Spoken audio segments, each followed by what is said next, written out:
good team beat the dynasty. And there's a way to beat dynasties. Doesn't matter the sport. Doesn't matter if it's football. Doesn't matter if it's soccer. Doesn't matter if it's basketball. Dynasties win a lot, and they win big a lot, and they're often comfortable.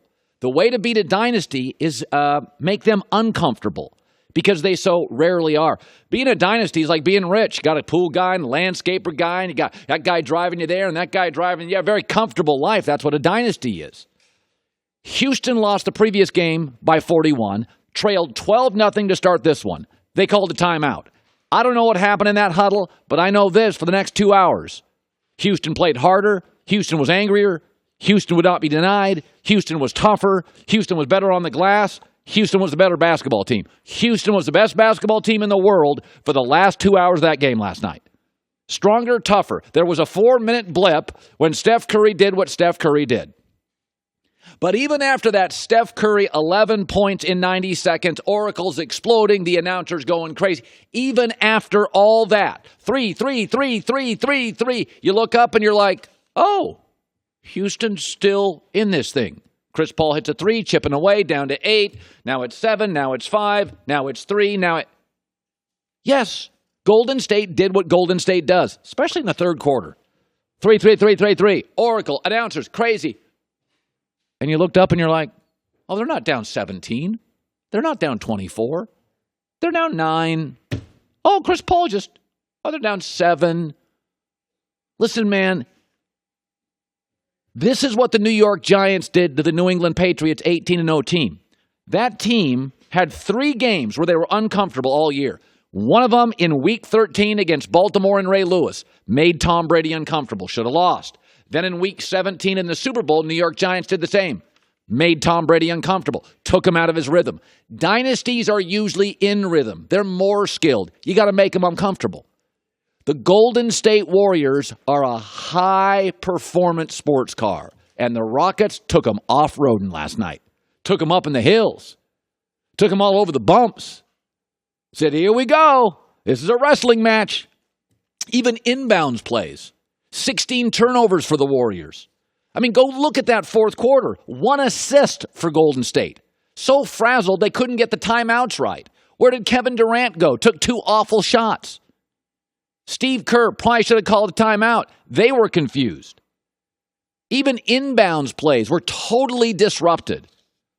Now the question becomes, can Houston do this again? Can they play that hard? Can they play that tough? Can P.J. Tucker at 6'5" get 16 rebounds? Can Kevin Durant be that lost? Will Klay Thompson disappear? I don't know. I doubt it. But for 2 hours after that timeout down 12-0, the best basketball player team in the world was not the Golden State Warriors.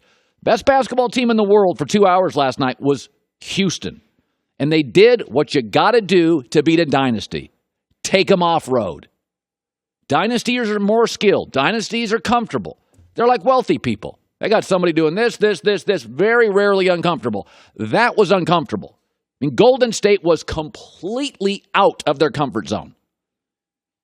I remember watching that Tom Brady Giants Super Bowl. First play of the game, Giants, 6-yard loss for New England. And I'm like, man, every single play New England is rushed, hurried, stopped. That's what I watched last night. It was effort. You go look at the box score in the fourth quarter. Oh, my God. That's not because Golden State doesn't have 4 Hall of Famers. That is a team that is completely emotionally and physically out of sorts. Not sure they can do it again, but for 2 hours, best team in the world was the Houston Rockets. When you're the best at anything, there's a lot of pressure, right? If you're the best dentist in a town, people talk about you. Oh, you got to get your teeth done at Dr. Williams. That guy is the best. There is a pressure to being great. LeBron James plays tonight. There's a pressure for him to perform. Now, a lot of people argue, especially at this time of the year when Kevin Durant's scoring a bunch of points, well, he is every bit LeBron. Some say he's better than LeBron. But Kevin Durant never faces the pressure that LeBron James does. So last night, KD has the ball, down to 12 seconds left. Here we go for who many of you call the best player in the world. Excuse me? Well, we're talking about Steve Kerr. That's funny because if LeBron James gave the ball up, would you be blaming Ty Lue or David Blatt or Mike Brown or Eric Spoelstra? The announcers. It's Steve Kerr. I mean, what is Steve Kerr doing? He doesn't know what he's doing. That coach who doesn't actually play anymore and is in his 40s, maybe 50s, it's his fault. Immediately, crickets about Kevin Durant, who had a 6'5" guy switch on him. Let me give you a couple of facts last night. Kevin Durant didn't make a shot in the final 7 minutes and 43 seconds. Kevin Durant didn't take a shot in the final 3 minutes and 47 seconds. You would be crushing LeBron. Everybody would be crushing him. The first thing the announcer said, well, it's Steve Kerr's fault. This morning, I go on the internet, Steve Kerr overrated. Steve Kerr, gotta call a timeout. I can't believe what Steve Kerr did. By the way, I'm looking at these game 4 with and without Steph Curry. Without Steph Curry, the Warriors were awful last night. Look at those numbers. Field goal percentage, 46% they shot with Steph Curry. Without him, 21%. You know who the most valuable guy on this team is, right? I'm not saying the best. You know who the most valuable is. We demand that LeBron not only be the best, that he coach on the floor, that he always has the right instincts, and that it's not about the coach, and that when he's on the floor, they have to be great. Nobody's talking about this. Look at the numbers last night. He didn't make a shot for the last almost 8 minutes. He didn't take a shot for the last almost 4 minutes. And we're talking about Steve Kerr. That is the pressure of being the best dentist in town, the best lawyer in town, the most respected teacher in town, the best NBA player, the best quarterback.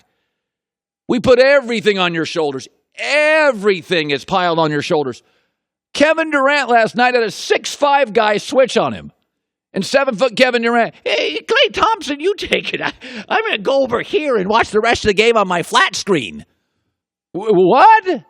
Should be the lead story today. Or at least it would be the lead story if tonight LeBron doesn't score in the last 7:43, does not take a shot in the last 3:47, and has a 6'5" player, let's say Jaylen Brown, switch on him, trailing by 2, has the ball, 12 seconds left, and LeBron passes it off to Kyle Korver, we will destroy LeBron.